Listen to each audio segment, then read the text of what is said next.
sometimes. You know, being a peacemaker means that you're trying to bring reconciliation to broken relationships. And sometimes they're relationships that are broken on a personal level.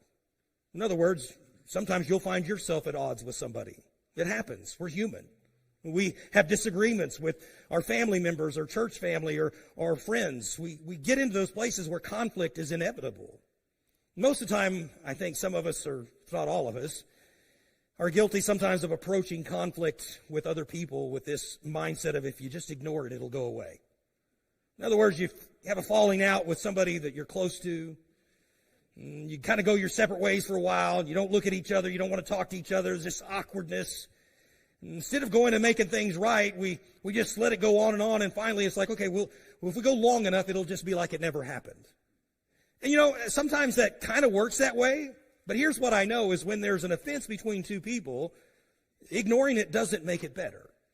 It kind of glosses it over, but again, it's like saying peace, peace when there is no peace.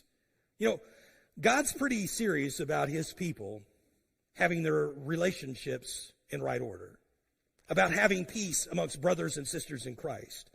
He's so serious that he says this, it gives us this instruction in the Gospel of Matthew, talking about when you're bringing your offerings to the altar and you realize that you have an offense between a brother or sister in Christ.